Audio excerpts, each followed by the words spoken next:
Hello everyone. Date है आज की 19 अक्टूबर मंडे 2020। आज हम इस वीडियो में कंप्लीट द हिंदू न्यूज़पेपर का एनालिसिस करेंगे, साथ ही साथ जो एडिटोरियल आए हैं उसका भी कंप्लीट एनालिसिस करेंगे। So before we begin, subscribe to our channel and press the bell icon for further updates. So first news that is coming is India past covid peak says TST panel. तो कोविड-19 जो है वो India में जो है वो अपना जो पीक है वो आ चुका है, उसका ऐसा कहना है department of science and technology का। एक पैनल जो 7 मेंबर पैनल बना था इंडिया में कोविड-19 की सिचुएशन को जो फ्यूचर में होने वाली है उसको एक्सेस करने के लिए। अब इंडिया ऐसा उनका कहना है कि इंडिया में सितंबर में जो कोविड-19 है उसका पीक आ चुका है और उसके बाद फरवरी तक अगर यही ट्रेंड रहा तो बहुत ही कम केस आएंगे, ऐसा जो है वो फाइंडिंग है। एक उन्होंने मॉडल स्टडी की है 7 मेंबर कमेटी ने, उसके बेसिस पे बताया है कि फरवरी तक बहुत ही मिनिमल केसेस आएंगे। अब नेक्स्ट जो इम्पोर्टेंट न्यूज़ है, फाइनेंस कमीशन के चेयरमैन जो हैं N K Singh, 15th finance commission के चेयरमैन, उनका कहना है कि जीएसटी कंपनसेशन सेस जो है वो आगे तक जारी रहेगा जब तक कि सारे के सारे स्टेट्स को कंपनसेशन उनका नहीं मिल जाता, जो कि उनको कॉन्स्टिट्यूशन का जो अमेंडमेंट था उसके बेसिस पे 2022 तक उनको कंपनसेशन दिया जाना था। अगर वो कंपनसेशन पूरा नहीं मिल पाता है उनको, तो जो सेस का कलेक्शन है वो 2022 के बाद 2025-26 तक भी जारी रह सकता है। अब अपने लिए इस आर्टिकल से जो इम्पोर्टेंट चीज़ें हैं that is GST compensation cess and and finance commission. So एक बार डिस्कस कर लेते हैं इन दोनों को।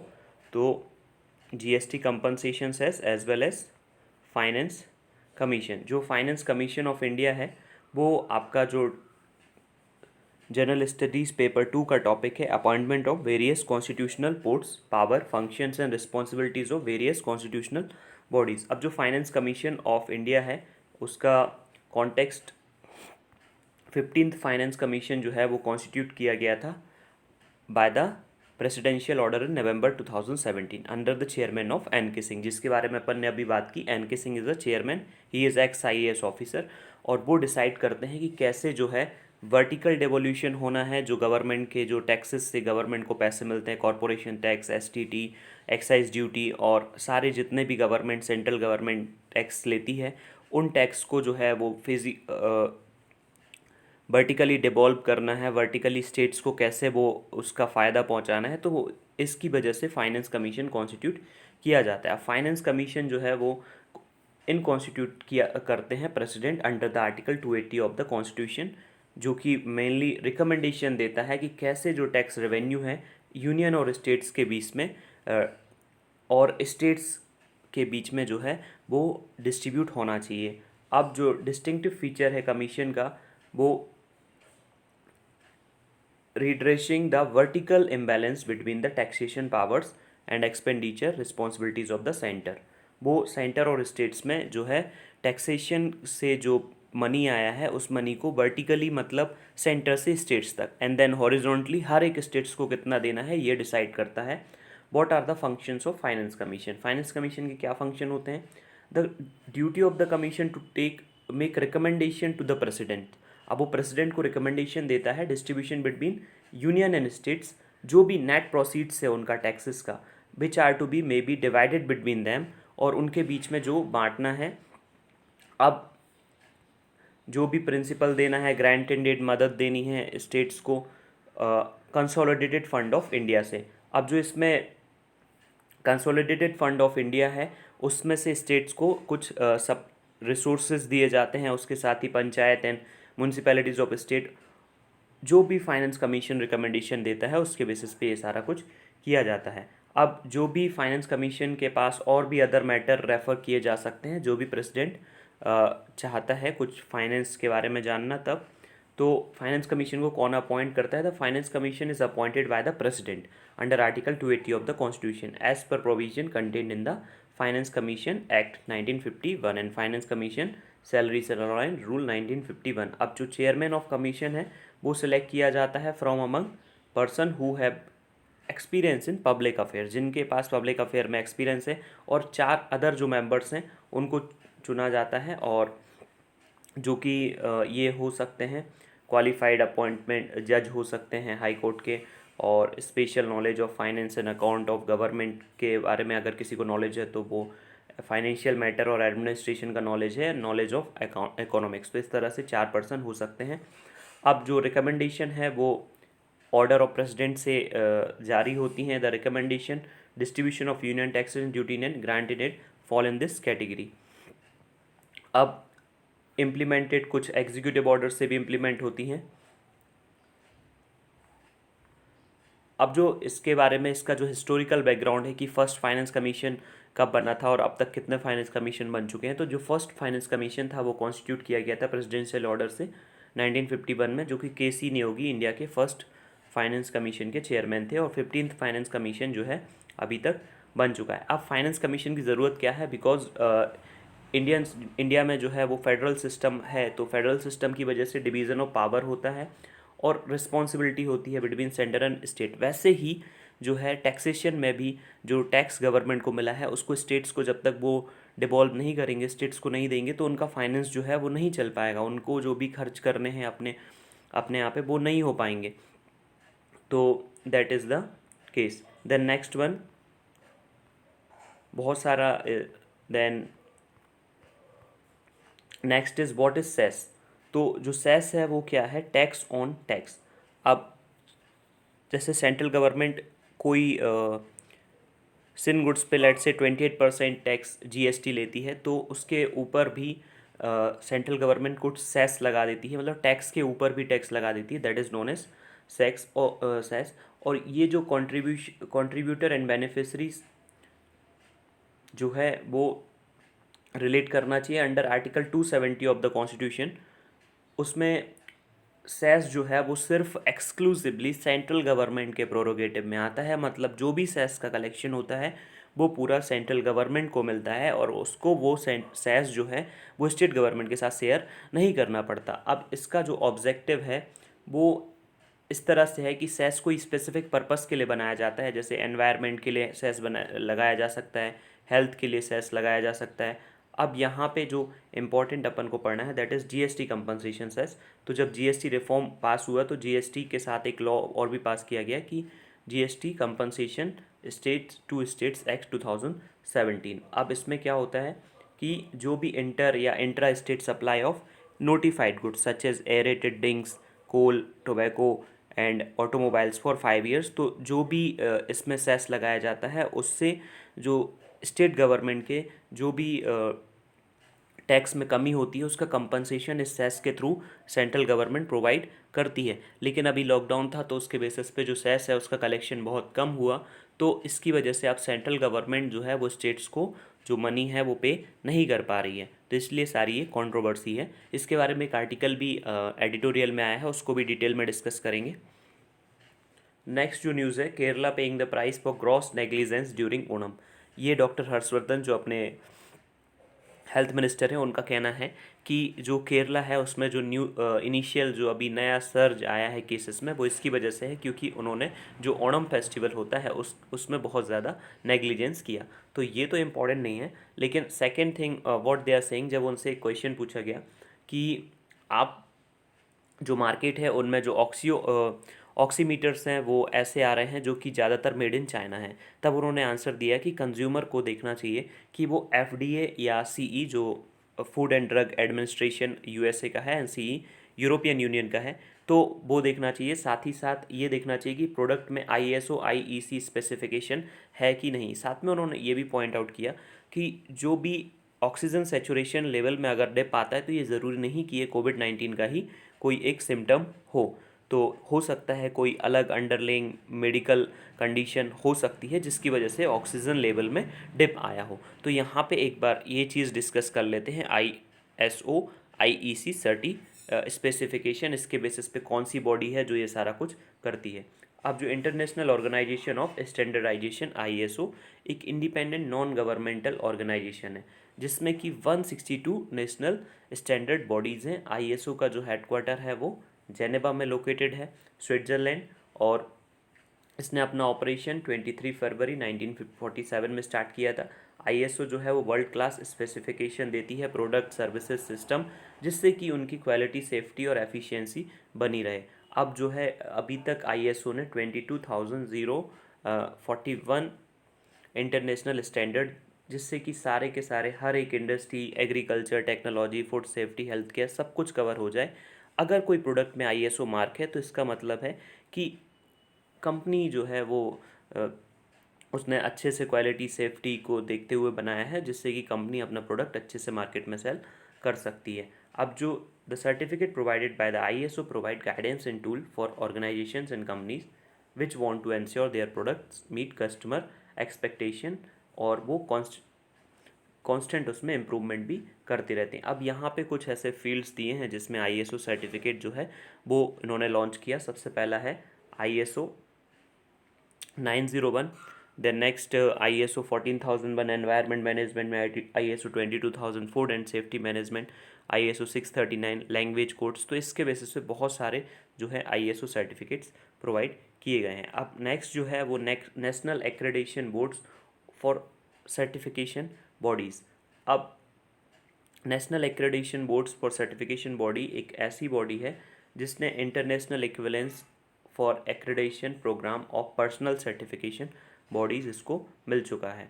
अब इसने जो है वो म्यूचुअल रिकॉग्निशन एग्रीमेंट जो है, अरेंजमेंट जो है वो Asia Pacific accreditation corporation. Accreditation क्या होता है? किसी भी चीज़ को ये सर्टिफाई कर देना, उसको एक्रेडिटेशन कहते हैं। For accreditation programme based on international standard ISO EC 17024। अब इसके बेसिस पे आप ये नोट्स एक्सेस कर सकते हैं। टेलीग्राम चैनल आप ज्वाइन कर सकते हैं, डिस्क्रिप्शन में आपको लिंक मिल जाएगी। अब नेक्स्ट इम्पॉर्टेंट जो न्यूज़ है वो पॉलिटिकल न्यूज़ है, but that is not important for us. But EC distancing norms go for a toss in Bihar. अभी रिसेंटली बिहार में इलेक्शन होने हैं, तो जो बिहार में इलेक्शन होने हैं उसमें जो इलेक्शन कमीशन के जो डिस्टेंसिंग नॉर्म्स हैं, कोविड-19 की वजह से जो उन्होंने नॉर्म रखे हैं कि पर्सन को 6 फीट का डिस्टेंस होना चाहिए और 200 पर्सन कोई भी क्लोज्ड पब्लिक मीटिंग में नहीं हो सकते हैं, तो उन सारे नॉर्म्स को बहुत ज़्यादा जो है ब्लॉक किया जा रहा है, तोड़ा जा रहा है। तो उसके बेसिस पे ये न्यूज़ है। अब यहाँ पे जो अपने लिए important that is EC election commission of India, ECI को एक बार डिस्कस कर लेते हैं। यहाँ हमारा डिस्कस करने का सिर्फ एक ही मेन उद्देश्य ये है कि जिससे आप डेली आने वाली जो न्यूज़ हैं उनके जो स्टैटिक पॉइंट्स हैं वो आपके कवर हो जाएंगे, क्योंकि डेली आप बार बार लक्ष्मीकांत खोल के ईसीआई नहीं पढ़ सकते। बट आप न्यूज़पेपर का जब डिस्कशन कर रहे हैं तो पॉलिटिकल न्यूज़ आपको पता चल गई, कॉन्टेक्स्ट पता चल गया, साथ ही साथ जो न्यूज़ है उसके साथ जो बैकग्राउंड है वो पता चल गया।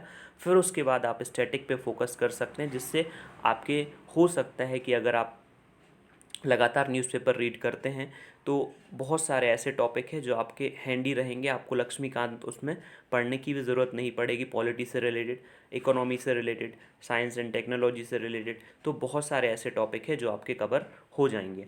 तो ईसीआई जो है इलेक्शन कमीशन ऑफ इंडिया एक ऑटोनोमस कॉन्स्टिट्यूशनल अथॉरिटी है जो रिस्पॉन्सिबल है इलेक्शन करने के लिए यूनियन में और स्टेट्स में जो भी प्रोसेस होती है ड्यू प्रोसेस के थ्रू।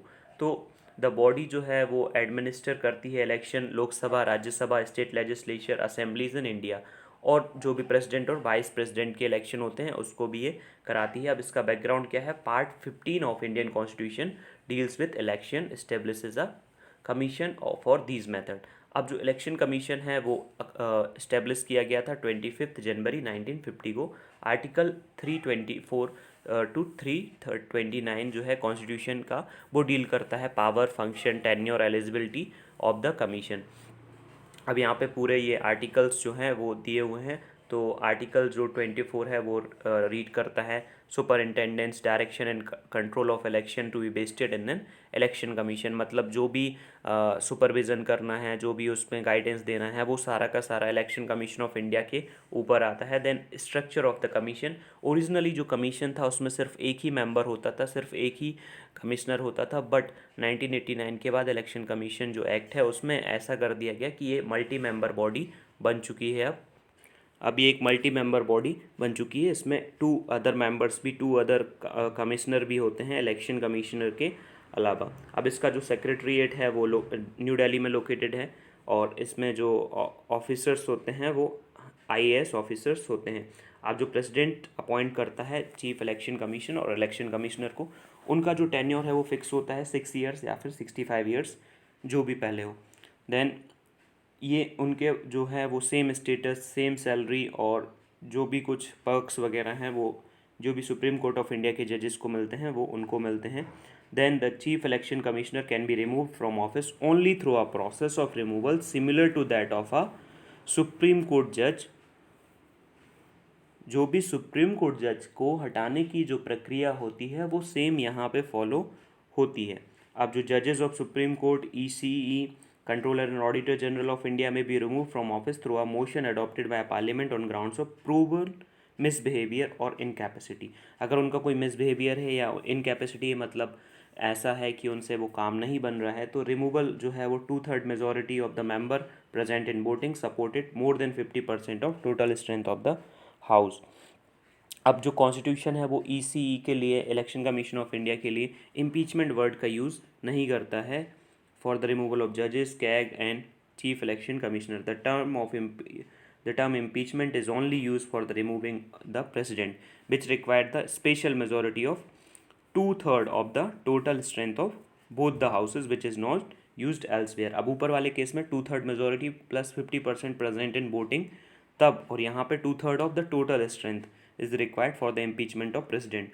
अब जो फंक्शंस हैं, इलेक्शन कमीशन जो है वो सुपरिंटेंड्स करता है, डायरेक्ट कंट्रोल करता है entire process of conducting election of parliament, legislature, every state office, president और वाइस प्रेसिडेंट। अब जो मोस्ट इंपॉर्टेंट फंक्शन है कमीशन का कि इलेक्शन का शेड्यूल डिसाइड करना और टाइमली इलेक्शन करना और फोटो आइडेंटिटी कार्ड दे जाना, ये सारा कुछ आपको पता है। You can access the notes, so you can read if you will read it daily. So बहुत सारी चीज़ें ऐसी हो जाएंगी कि आपको वो हैंडी रहेंगी, बार बार आपको फिर बुक के पास जाने की ज़रूरत नहीं पड़ेगी। और मेरा एक सजेशन रहेगा कि अगर आप एक सोर्स से पढ़ रहे हैं तो बार बार उसी सोर्स से वो चीज़ पढ़ेंगे, तो वो आपकी मेमोरी में ज़्यादा टाइम तक रिटेन रहेगी, आपको फिर इधर उधर भागना नहीं पड़ेगा। The next is celebrating skinks. GSI, geological survey of India, list 62 species in India. अब यहाँ पे जो है एक हार्मलेस इंसेक्टिवोरस लिजार्ड है, वो पूरी कंट्री में फाउंड की गई है एवरी बायोजियोग्राफिकल जोन में। अब यहाँ पे जो इम्पोर्टेंट अपने लिए है, जो recent publication geological survey of India है, उसमें रिवील किया गया कि इंडिया में 62 स्पीसीज़ हैं स्किंक की, और 57% ऑफ जो ऑल स्किंक्स फाउंड इन इंडिया, उसमें से 33 स्पीसीज़ जो हैं वो एंडेमिक हैं। एंडेमिक मतलब उस पर्टिकुलर प्लेस पे ही पाई जाती हैं। अब उन्होंने बताया कि पूरे वर्ल्ड में ये डॉक्टर देहूती जो हैं जियोलॉजिकल सर्वे ऑफ इंडिया, उन्होंने बताया कि 1602 जो स्पीसीज़ हैं स्किंक की अक्रॉस द वर्ल्ड हैं, उसमें से ये लार्जेस्ट फैमिली ऑफ लेजर्ड है, उसमें से सिर्फ इंडिया में 4% ग्लोबल डाइवर्सिटी का पाया जाता है। अब यहाँ पे जो इम्पोर्टेंट बॉडी है that is geological survey of India, इसके फंक्शन, पावर्स और क्या क्या इसमें काम होता है, एक बार इसको पढ़ लेते हैं। जियोलॉजिकल सर्वे ऑफ इंडिया जो है वो लॉन्च की गई थी 1916 में to promote survey, exploration and research to enhance the knowledge. अब रिसर्च को प्रमोट करना, एक्सप्लोरेशन को प्रमोट करना, नॉलेज को प्रमोट करना, फ्लोरा और फाउना मतलब जानवरों और पेड़ पौधों के बारे में ब्रिटिश इंडियन एम्पायर ने ये किया था। और ये इंडिया की एपेक्स ऑर्गेनाइजेशन है जो भी एनिमल टेक्सोनॉमी मतलब एनिमल्स से रिलेटेड उनके स्पेसीज़ के बारे में पता लगाना, जांच पड़ताल करना, उस पर काम करती है। और ये जो ओरिजिनेट हुई थी as a geological section of Indian museum in Kolkata. Initially जो है इसमें 8 रीजनल ऑफिस थे अक्रॉस इंडिया, करंटली अभी 16 रीजनल सेंटर्स हैं स्प्रेड अक्रॉस द कंट्री। इसका जो हेडक्वार्टर है वो कोलकाता में है। It has been declared as designated repository of national geological collection as per section 39 of national biodiversity act. अब इसके जो ऑब्जेक्टिव हैं वो जो भी नॉलेज है, रिसर्च है फ्लोरा और फाउना का, उसमें वर्क करती है, जिससे कि ये सर्वे वगैरह, एक्सप्लोरेशन, रिसर्च, डॉक्यूमेंटेशन, जो भी वेरियस एस्पेक्ट्स होते हैं फ्लोरा और फाउना से रिलेटेड, वो देखती हैं इंडियन सब कॉन्टिनेंट में। और ये स्टेटस सर्वे भी बताते हैं कि कौन सी जो है थ्रेटन्ड और एंडेमिक स्पीज हैं। Red data book of fauna of India, fauna of states के बारे में जो है वो बुक भी पब्लिश करते हैं, उनका जो है कलेक्शन भी पब्लिश करते हैं। देन नेक्स्ट वन इज़, यहाँ पे ये सारी दिल्ली से रिलेटेड न्यूज़ है, तो this is not important for us at all. The next one, slight improvement in AQI in Delhi NCR। This news we are discussing from last 6 days। कि जो है वो दिल्ली में डेली जो है वो कभी डिटोरिएट होती है कंडीशन एयर क्वालिटी की, कभी वो ठीक हो जाती है। तो वो इसके बेसिस पे है कि अगर स्टबल बर्निंग होता है तो जो कंडीशन है वो पुअर हो जाती है। अब जो air quality of Delhi, Gurugram and Noida improve slightly and was in a poor category on Sunday according to central pollution control bureau data. जो सेंट्रल पॉल्यूशन कंट्रोल ब्यूरो है उसके डाटा के अकॉर्डिंग जो है वो एयर क्वालिटी जो है वो स्लाइटली इम्प्रूव हुई है और अब वो पुअर कैटेगरी में आ गई है। यहाँ पे ये डिफरेंट आपको कैटेगरीज दी हुई हैं और इसमें ये इनका जो AQI एयर क्वालिटी इंडेक्स है उसके बेसिस पे इनकी ये रेटिंग्स भी दी हुई हैं। गुड में 0 to 50 जो रेटिंग है वो गुड होता है, सेटिस्फैक्ट्री 51 to 100 लाइट ग्रीन है, देन येलोइश कलर है तो मॉडरेट, एंड देन पुअर है तो लाइट ऑरेंज कलर है 201 से 300 तक ये रहता है। अब यहाँ पे जो इम्पोर्टेंट अपने लिए डिस्कस करना है, ये सारा कुछ जो बताया है वो सफ़र जो system of air quality and weather forecasting and research जो सिस्टम है वो इंडिजिनसली डेवलप सिस्टम है, उसके बारे में डिस्कस करना है। System of air quality and weather forecasting and research जो है वो एक नेशनल इनिशिएटिव है जो कि मिनिस्ट्री ऑफ अर्थ साइंस ने इंट्रोड्यूस किया है, जो कि एयर क्वालिटी को मेज़र करते हैं मेट्रोपॉलिटन सिटी में और लोगों में जो है अवेयरनेस जनरेट करते हैं जिससे कि वो पॉल्यूशन कम करें और जिससे एयर क्वालिटी जो है वो मेंटेन रहे। अब ये जो टर्म है वो सिस्टम जो है वो इंडिजिनसली डेवलप किया गया है Indian institute of tropical metrology Pune ने, और इसको यूज़ कौन करता है? इंडियन मेट्रोलॉजिकल डिपार्टमेंट यूज़ करता है। इसमें जो है वो जाइंट LED यूज़ करते हैं ये, जिससे कि real time air quality index को बताते हैं और कलर कोडिंग देते हैं, जो अपन ने कलर कोडिंग अभी ऊपर न्यूज़पेपर में देखी थी। अब ये जो है 72 आवर्स पहले भी एडवांस फोरकास्ट कर सकते हैं। इनका जो अल्टीमेट ऑब्जेक्टिव होता है वो लोगों के अंदर अवेयरनेस लेके आते हैं जनरल पब्लिक के अंदर पॉल्यूशन के लिए, जिससे कि वो लोग जो हैं वो कम से कम पॉल्यूशन जो है वो एक पर्टिकुलर प्लेस पे फैलाएं। अब जो सफ़र है वो इंडिया का first air quality early warning system जो है वो दिल्ली में ऑपरेशनल है। ये मॉनिटर करता है सारे के सारे वेदर पैरामीटर, जैसे कि टेम्परेचर हो गया, रेनफॉल कितनी है, एक जगह पे कितनी रेनफॉल हो रही है, उसका क्या इम्पैक्ट पड़ेगा पॉल्यूशन पे, humidity, wind speed and wind direction, UV radiation and solar radiation. इसमें जो पॉल्यूटेंट्स को मॉनिटर किया जाता है, बहुत सारे wide range of pollutants monitor किए जाते हैं। PM2.5, particulate matter 2.5, PM10, ozone, carbon monoxide, nitrogen dioxide, sulphur dioxide, benzene, toluene, xylene and mercury. अब जो वर्ल्ड मीटरोलॉजिकल ऑर्गेनाइजेशन है वो रिकॉग्नाइज करता है सफ़र को as a prototype activity on the basis of high quality control and standard. अब आप ये बात समझ सकते हैं कि जो वर्ल्ड मेट्रोलॉजिकल डिपार्टमेंट है उसने इसको रिकॉग्नाइज़ किया एज अ प्रोटोटाइप, मतलब अदर कंट्रीज़ को जो भी वर्ल्ड मेट्रोलॉजिकल ऑर्गेनाइजेशन की मेंबर हैं उनको ये सिस्टम अपनी कंट्री में भी इम्प्लीमेंट करना चाहिए। तो इसके बेसिस पे ये नेक्स्ट वन इज़ जो CPCB है, सेंट्रल पॉल्यूशन कंट्रोल बोर्ड, वो एक स्टैट्यूटरी ऑर्गेनाइजेशन है under the ministry of environment, forest and climate change. इसको 1974 में इस्टेब्लिश किया गया था under water prevention and control of pollution act. और जो है इसमें जो इसके फंक्शन और रिस्पॉन्सिबिलिटी है इसको एयर एक्ट 1981 से मिलते हैं। अब वाटर पॉल्यूशन, एयर पॉल्यूशन आपको पता है। अब इसका जो मेन वर्क है वो क्या है? ये एक्टिविटीज़ जो हैं स्टेट पॉल्यूशन कंट्रोल बोर्ड्स और सेंट्रल पॉल्यूशन कंट्रोल बोर्ड, उनकी जो एक्टिविटीज़ हैं उनको टेक्निकल असिस्टेंट प्रोवाइड करना, उनकी एक्टिविटीज़ को मॉनिटर करना, गाइडेंस प्रोवाइड करना, ये सारा कुछ काम CPCB का रहता है। अब इसका ऑर्गेनाइजेशनल स्ट्रक्चर है, इसमें एक चेयरमैन होता है, साथ में मेंबर सेक्रेटरी और अलग अलग जो हैं वो अदर मेंबर्स भी होते हैं। इसमें जो है 9 प्रोजेक्ट्स, मेजर प्रोजेक्ट्स पे वर्क करते हैं।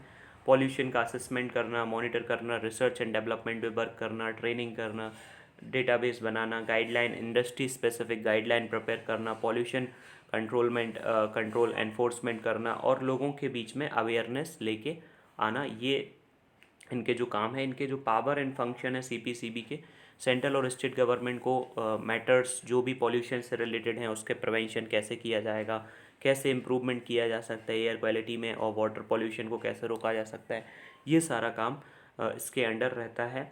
प्लानिंग करना, ट्रेनिंग प्रोग्राम लेके आना लोगों के बारे में, ये सारा काम सेंट्रल पॉल्यूशन कंट्रोल बोर्ड का रहता है। Then next news here, not important, सारी की सारी पॉलिटिकल न्यूज़ हैं। Then fight will go on. Then centre's agriculture law says Punjab CM. अब ये तो पूरी एंटायरली पॉलिटिकल न्यूज़ है, बट जो इसमें कॉन्टेक्स्ट है दैट इज़ फार्म लॉज जो सेंट्रल गवर्नमेंट ने पास किए हैं। अभी पहले ऑर्डिनेंस लेके आई थी सेंट्रल गवर्नमेंट, उसके बाद उन फार्म लॉज को पास किया गया, तो उसके बेसिस पे ये पूरी न्यूज़ है। तो न्यूज़ इसलिए इम्पॉर्टेंट हो जाती है क्योंकि अभी 3 जो लेजिस्लेशंस हैं वो पास हुए हैं, तो उसको एक बार डिस्कस कर लेते हैं कौन कौन से। जो फार्म बिल 2020, इसको जनरल स्टडीज़ पेपर 2 से रिलेट कर सकते हैं। Issues and challenges pertaining to federal structure, public distribution system, objective. अब जो कॉन्टेक्स्ट है, जो 3 बिल गवर्नमेंट ने पास किए, farmers produce trade and commerce promotion and facilitation bill, farmers empowerment and protection agreement and price assurance farm services bill, essential commodities amendment bill 2020। अब जो सबसे पहला जो farmers produce trade and commerce ordinance है, उसमें provision है कि जो फार्मर्स हैं वो अपना जो भी प्रोड्यूस हैं उसको वो जो notified agriculture produce marketing committee है उसके बाहर भी बेच सकते हैं।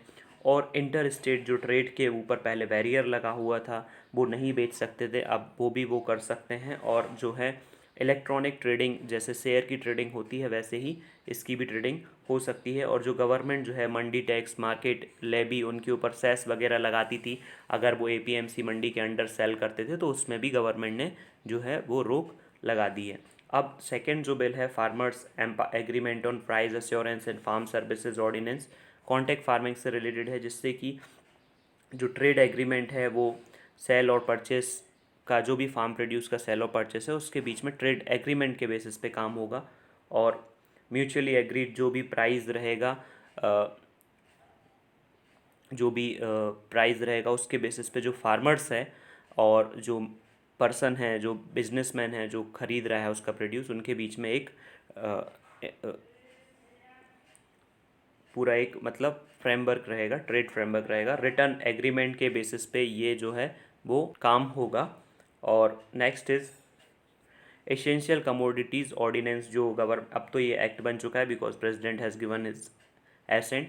तो जो भी सीरियल्स, पल्सेस, ऑयल सीड हैं, एडेबल ऑयल्स हैं, ओनियन, पोटैटोज़ हैं, उनको जो एसेंशियल कमोडिटीज़ हैं उनकी लिस्ट से हटा दिया है। और उनका जो भी प्रोडक्शन है, स्टोरेज है, मूवमेंट है, डिस्ट्रीब्यूशन है, वो आसानी से किया जा सकता है। अब सेंट्रल गवर्नमेंट ने अलाउ किया है कि रेगुलेट करेंगे वो जब कोई बाढ़ की कंडीशन आ जाए, फेमाइन की कंडीशन आ जाए, एक्स्ट्राऑर्डिनरी प्राइस राइज हो जाए या कोई नेचुरल कैलेमिटी हो जाए, तब सेंट्रल गवर्नमेंट जो है वो प्राइस को मॉनिटर कर सकती है। लेकिन तब भी जो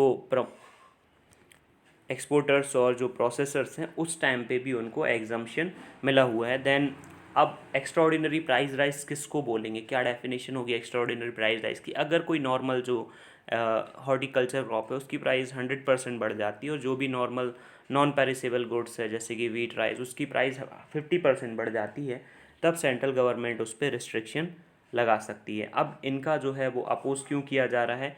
बिकॉज जो एग्रीकल्चर है और मार्केट है वो स्टेट सब्जेक्ट है under entry 14 and entry 28 respective, जो स्टेट लिस्ट है उसमें। तो ये एक तरह से सेंट्रल गवर्नमेंट अगर उन टॉपिक्स पे लॉ बना रही है, इसका मतलब है कि वो डायरेक्ट एनक्रोचमेंट है फंक्शन ऑफ द स्टेट्स के। अब जो प्रोविज़न है वो कोऑपरेटिव फेडरलिज्म के अगेंस्ट हैं। अब सेंटर इसका जस्टिफिकेशन ये दे रहा है कि जो भी ये बिल लाए गए हैं वो trade and commerce food items के बेसिस पे लाए गए हैं, जो कि कॉन्करेंट लिस्ट एंट्री 33 का पार्ट है। अब क्रिटिक्स ये आर्ग्यू भी कर रहे हैं कि जो गवर्नमेंट जो है वो एमएसपी को ख़त्म कर देगी, मिनिमम सपोर्ट प्राइस को गवर्नमेंट जो है वो ख़त्म कर देगी, और एपीएमसी की जो मोनोपोली है गवर्नमेंट ने अभी ख़त्म की है, तो आगे चल के एमएसपी ज़रूरी ख़त्म हो जाएगा। अब सेंटर ने जो one nation one market call किया है, इसके बजाय गवर्नमेंट को एपीएमसी को और स्ट्रेंथन करना चाहिए और एमएसपी को और भी ज़्यादा इंक्रीज़ करना चाहिए। अब जो सेंटर है उसका जस्टिफिकेशन है कि जो भी गवर्नमेंट ने अभी लॉ पास किए हैं वहाँ पे कभी भी ये कहीं पे भी ये मेंशन नहीं है कि वो एमएसपी रिजीम को एंड करने की बात कर रहे हैं, ठीक है ना। तो जो भी चीज़ें एज बिफोर चल रही थी, मंडी जो भी प्रिक्योरमेंट कर रहा था वो जारी रहेगा। अब स्टेट्स का ये भी मानना है कि जो इससे स्टेट गवर्नमेंट को जो भी मंडी टैक्स या सेस वगैरह मिलता था और उससे वो बहुत सारे cold storage, warehouse, silos बनाते थे, और अब वो उनको नहीं मिलेगा, जिससे कि वो उतना इम्प्रूवमेंट नहीं कर सकते हैं। अब इसमें प्राइस जो फिक्सेशन का कोई मैकेनिज़्म गवर्नमेंट लेके नहीं आई है। Price assurance will offer protection to farmers against price exploitation, does not prescribe the mechanism for price fixation.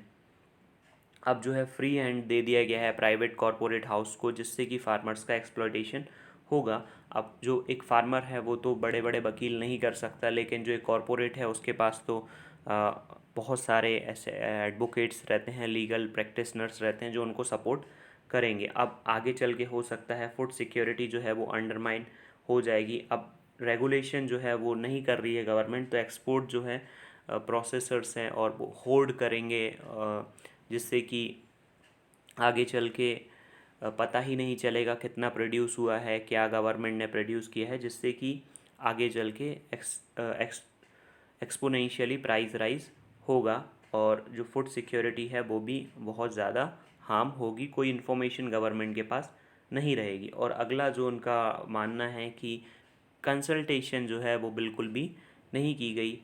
अब अगर ये रिफॉर्म लाया जा रहा था तो सेंट्रल गवर्नमेंट को स्टेट गवर्नमेंट से और जो मिडिल मैन हैं उनसे, फार्मर्स हैं उनसे, सबसे बात करनी चाहिए थी, बट गवर्नमेंट ने ऐसा नहीं किया।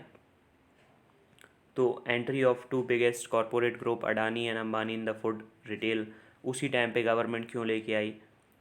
अब फार्मर्स का कंसर्न सिर्फ यही है कि मिनिमम सपोर्ट प्राइस उनका नहीं मिल पाएगा, और बिग रिटेलर्स से उनको नेगोशिएशन वो नहीं कर पाएंगे, जिससे कि वो एक तरह से डिसएडवांटेज रहेंगे। इम्पॉर्टेंट जो वैल्यू एडिशन है इस आर्टिकल में क्या हो सकता है। Article 246 adopts a three fold distribution of legislative power between union and states. अब ये जो थ्री फोल्ड डिस्ट्रीब्यूशन क्या है, union list, state list and concurrent list. So ये 7 शेड्यूल के अंडर आती हैं। तो this was the news.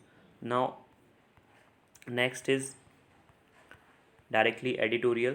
So here are the first editorial that is related to GST. Second editorial ये गवर्नर्स के जो फंक्शन होते हैं और अभी उससे करंट में क्या इशू चल रहा है उसके बेसिस पे है। एंड सेकेंड वन इज़ जो ग्लोबल हंगर इंडेक्स लॉन्च हुआ उसके बेसिस पे, and then this is related to NGT, national green tribunal, and then this last one police reform के बेसिस पे ये न्यूज़ है। नाउ जो सबसे,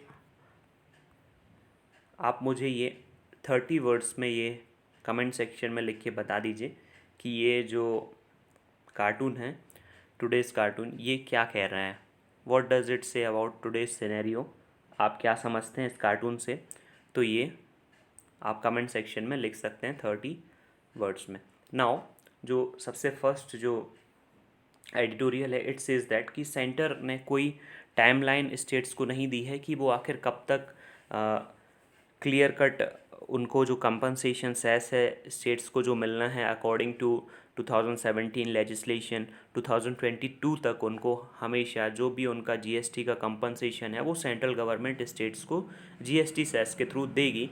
लेकिन सेंटर ने कोई भी उसमें क्लियर कट टाइमलाइन नहीं दी है। अब यहाँ पे सेंटर और स्टेट्स के बीच में अभी लास्ट 1 वीक से टसल चल रहा है। GST काउंसिल की 3 बार मीटिंग हो चुकी है, जिसमें कि सेंट्रल गवर्नमेंट ने स्टेट्स के सामने ये प्रपोजल रखा था कि 2,35,000 करोड़ रुपीज़ का जो आपका GST कंपनसेशन सेट्स का जो शॉर्टफॉल हो रहा है उसमें से 1.1 लाख करोड़ तो सेंट्रल गवर्नमेंट जो है वो दे सकती है, लेकिन बाकी का जो है वो कोविड-19 पेंडेमिक की वजह से वो एक्ट ऑफ गॉड है, मतलब वो स्टेट सेंट्रल गवर्नमेंट पे नहीं करेगी, और वो जो 1.1 लाख करोड़ है वो भी स्टेट गवर्नमेंट जो है वो बोरो कर सकते हैं, और जिसका जो इंटरेस्ट है वो सेंट्रल गवर्नमेंट पे करेगी, जो कि GST कंपनसेशन सेस से पूरा, GST जो कंपनसेशन सेस है उससे सेंट्रल गवर्नमेंट पूरा करेगी। और दूसरा चीज़ गवर्नमेंट ने बोला अगर स्टेट गवर्नमेंट चाहें तो वो 2,35,000 करोड़ रुपीज़ पूरे बोरो कर सकते हैं, लेकिन स्टेट गवर्नमेंट को जो उसका जो इंटरेस्ट है वो खुद पे करना पड़ेगा। लेकिन अचानक से फिर जो सेंट्रल गवर्नमेंट है वो स्टेट गवर्नमेंट को ये प्रपोज़ल देती है कि वो 1 लाख 10,000 करोड़ रुपीस खुद से सेंट्रल गवर्नमेंट स्टेट्स को बोरो करके देगी। ऐसा उसके लिए उन्होंने रीज़न दिया कि ये एडमिनिस्ट्रेटिव मैकेनिज़्म है, जिससे अलग अलग स्टेट्स अगर मार्केट बोरोइंग करेंगे तो उनको अलग अलग इंटरेस्ट रेट देना पड़ेगा, जिससे कि स्टेट्स का जो ग्रॉस डोमेस्टिक प्रोडक्ट है उसका जो परसेंटेज है, उसका जो भी टैक्स, उनका जो भी इंटरेस्ट, जो भी वो मनी बोरो कर रहे हैं वो बढ़ेगा। तो इसके बेसिस पे ये बोला गया।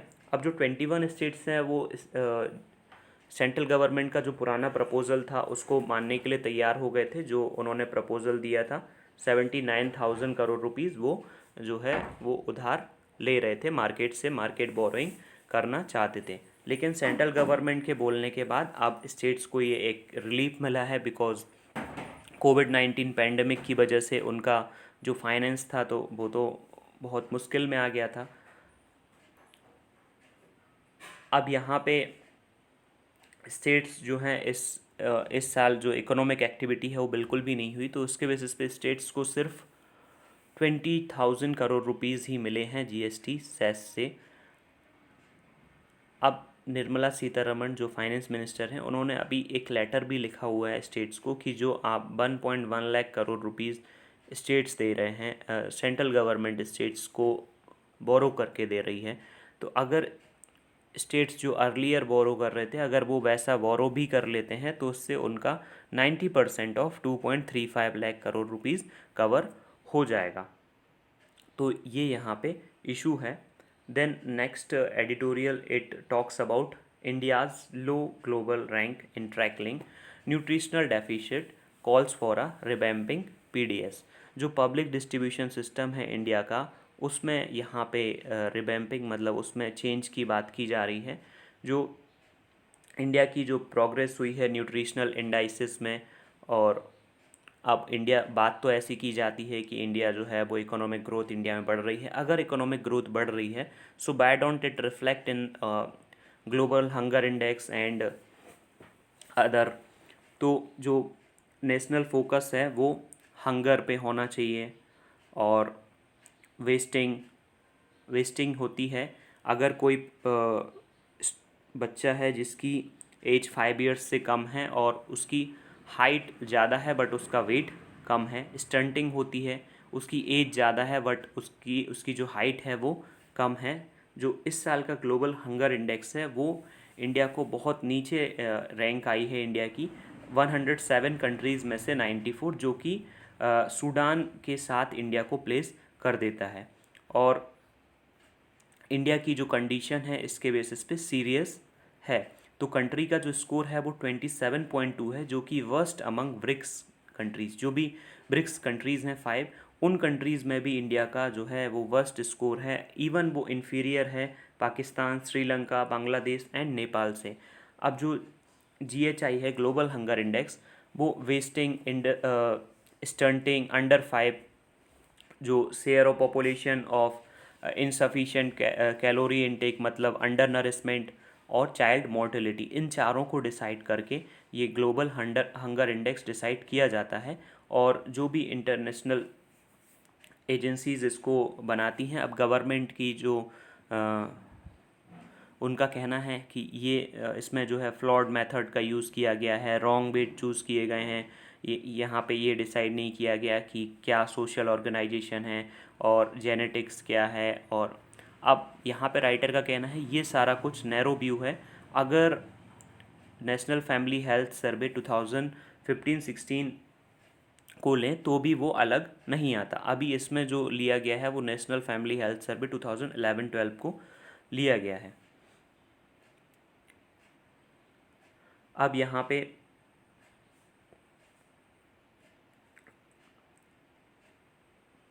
जो पब्लिक डिस्ट्रीब्यूशन सिस्टम है उसमें कुछ कमियां हैं, जिसमें गवर्नमेंट ने जो डाइवर्स डाइट है वो लोगों को प्रोवाइड नहीं की है। और अभी इस पेंडेमिक की वजह से जो है फूड इन्फ्लेशन बहुत ज़्यादा बढ़ गया, जिससे कि लोग जो है वो डाइट पे ज़्यादा ध्यान नहीं दे पाए, उनकी इनकम बहुत ज़्यादा कम थी। अब NFSH जो है नेशनल फैमिली हेल्थ सर्वे 4 है, उसने ये फाउंड किया है कि अंडर 5 स्टंटिंग मतलब हाइट थोड़ी कम, एज थोड़ी ज़्यादा। तो एज के अकॉर्डिंग हाइट का कम होना उसको स्टंटिंग कहते हैं। From chronic undernourishment stood at 38%। मतलब इंडिया में 38% स्टंटिंग है and wasting. Then result of acute lack of nutrition as 21%। these data represent some progress। और ये जो डाटा है वो कुछ प्रोग्रेस रिपोर्ट करते हैं at a drop of about 10 percentage point in both categories compare to decade earlier. मतलब 10 साल पहले से 10 परसेंटेज पॉइंट का थोड़ा सा इनमें जो है वो इंक्रीज़ है, ये बात की जा रही है। देन जो latest GHI measure is a reminder that much work is necessary to bring the true benefit of national food security act. जो नेशनल फूड सिक्योरिटी एक्ट है उसके अगर पूरा जो बेनिफिट है वो पॉपुलेशन को पहुंचाना है तो उसके लिए बहुत ज़्यादा गवर्नमेंट को वर्क करने की ज़रूरत है।